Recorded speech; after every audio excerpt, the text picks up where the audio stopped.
Hey, Coach, can you hear us okay? I can. Can you hear me all right? Yes, sir. Thank you. If you could just opening up with a quick statement and we'll have questions for you.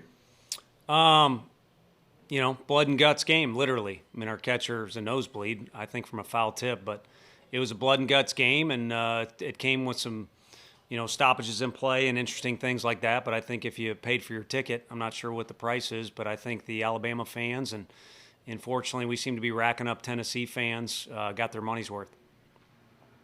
Ready for whatever you got. Thanks, Coach. We'll start with Trey. All right, Tony, can you walk us through the bottom of the ninth inning? And I also saw when everybody was running to the outfield, you ran straight to the umpire, knowing that you saw the call in the field. What was that explanation like from them? And then also you were also talking about did one of the second baseman get hit in the lower region? Is something you were asking the umpires as well? Yeah, I mean, I asked him if he said he hit him in the nuts. So I was trying to get clarification. So I guess I was either a little too demonstrative with my body language or you're a really good lip reader. Maybe that was disrespectful in the fashion that I asked, but obviously there was a lot of energy in the park at that point. But that's all I got on that deal. I mean, kind of with my opening statement, I don't have really clear thoughts about the game other than it's about the ball players, man. Guys out there playing ball, and certainly don't want to discredit anything Lee did. He's one of many examples. You might see another closer on the field here in a second. Fergie's this type of guy. Not a lot of credit or shine in high school, but if you're a good kid and you're a hard worker and you compete like those guys do, good things seem to happen. And those were the guys that were out on the field. Both teams kind of committed to their closer. And again, credit to their guy, but I'll live and die with our guy, Sean Hunley, any day of the week and twice on Sunday.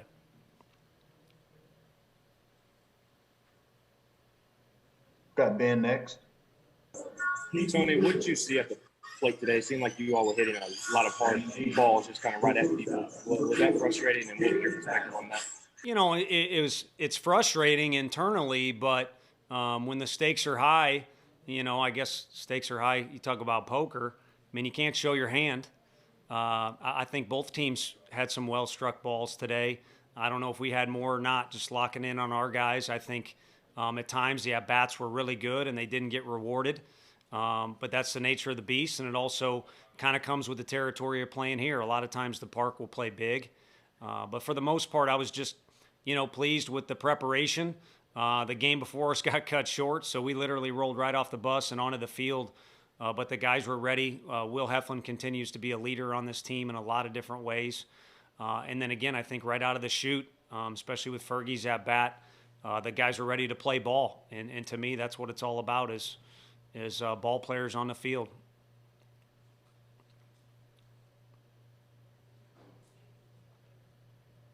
Got Mike next. Yeah, Tony, sorry to go back to it, but what did you see on the play in the ninth? And then you mentioned the kind of contact. I saw Max slide straight into the base. So again, maybe too demonstrative. I mean, I'm still young and dumb, so sometimes my etiquette isn't the best. But that's why I was pointing to the slide mark there, was that he slid straight into the base.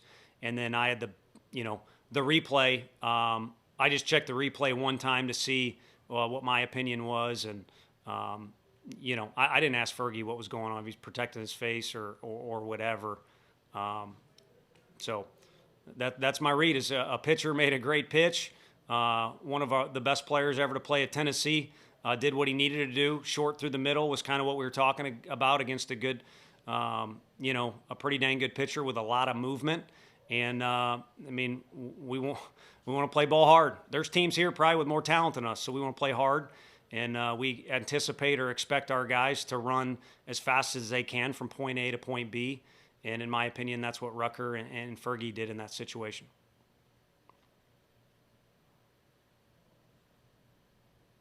Got Ryan next. There's not a ton of postseason experience on this team. Is it there's some positive and kind of seeing a bunch of craziness happen in that night game? Absolutely. Emotions are going to run high this weekend, next weekend. They certainly ran high in the SEC. That's the benefit is, you get thrown into a fire every weekend and you got to do it 10 times. So you get as much practice as anybody in the country at learning to control adrenaline, learning to control emotions, and then just kind of feeling your way through stuff. And kudos to a kid like Christian Scott. He almost hit a game-tying homer, I think, last year or the last time we were here against Auburn, and he came off the bench and was phenomenal for us today. And a lot of that has to do with him controlling his emotions. He's come a long way from, what he was as a freshman that year he did that. And Sean Hunley's got the world coming down around him.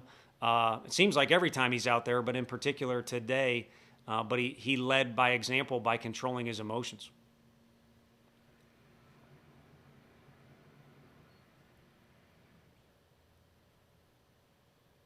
Wes, did you have another question? Yes, I did.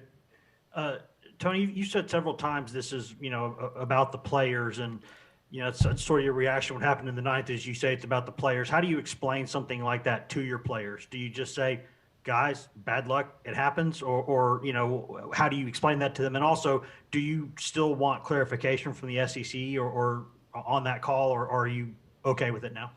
No, I mean, I'm not okay with it, but I'm not okay with losing either. But you either win or you learn, and we talked about some things we could learn from in the outfield, and I didn't really explain it to them. I mean, they know by now. I mean, there's verbiage and things like that. You show up, better play ball, man. This is not an easy jersey to wear, and we take pride in that, and I'm sure every other team does here too. This is the SEC. This tournament's a big deal. So you show up and you play ball, and then at the end of the day, the scoreboard will tell you who did that better, and regardless of how we got there, their guys had a gutty performance, as did ours, and the scoreboard says we were an inch or however many inches you want to call it short today, and our guys can either go home, and we got some time, not a lot of time before you wake up early in the morning, but they can either be frustrated by it or maybe use it as fuel. Time for one more question. We'll get Mike in. Tony, with Will, what led to the decision to establish the rotation this way with Will, then Chad, and is that a reflection kind of setting things up for next week as well, potentially? I love him. He's he's earned everybody's respect around here as a starter, as a person. The Tennessee Vols are here for the first time in a long time. I mean, we barely even caught our breath last trip here, and we had to go home. So he's been here. He's done it. He's one of the big reasons why we're in this position. And then because he was so efficient, I mean, that's maybe an emotional answer, but if there's any strategy to it, we were fortunate that Will was, efficient with his pitch count against South Carolina. We decided to go with Sewell just like we did today to try and get us out of a jam at South Carolina, but he only ended up with 60 pitches. So we benefit greatly from the way he threw today in a lot of different ways, and in one way is Chad and Blade can still kind of stay on task with their routine. And Will Heflin, since we've gotten the job, has kind of always been the guy, just tell me when you want me to throw the ball and I'll do it. And he walked by me in the hall and said he'll be ready to go on Friday. I didn't even see his pitch counter. I don't remember it, but I appreciate that thought. But I don't know if it'll be Friday for Will again. We'll see. Coach, I'm sorry. Can you give me one more? Trey Wallace, please. Hey, Tony, Christian Scott, having him come in there in the ninth inning, get a single, what does that say about him, his fourth SEC at bat? And the confidence that you have in him? He's one of many guys, and it's a back and forth chess match in your head. I mean, to be fair to those guys, I think most coaches would agree with me. This time in the year, again, I've said it before, you got to let your guys play. Post a lineup that the guys are used to and play ball, and you kind of dance with your date that you brought to the whole deal or whatever kind of quirky phrase you can throw out there. But we've shown it to you, at least the local guys that have followed our team. We've done some things where we've given guys great responsibility, and it's because they've earned it. I think there's a lot of trust up and down the dugout. I mean, Jackson Greer catching for us. I could list off all the guys, but, part of it's a COVID year and everyone's roster's a little deeper. But he's one of many guys that we would trust with the season on the line. And, this was that type of deal. This is the postseason. So that was that type of deal. And he handled it in excellent fashion. I hope the other guys on the bench saw how much his presence affected his performance. And obviously he'll be ready to go again the next time we call his name. Hey, Coach, thanks for your time. Appreciate you all. Have a good one. Thank you.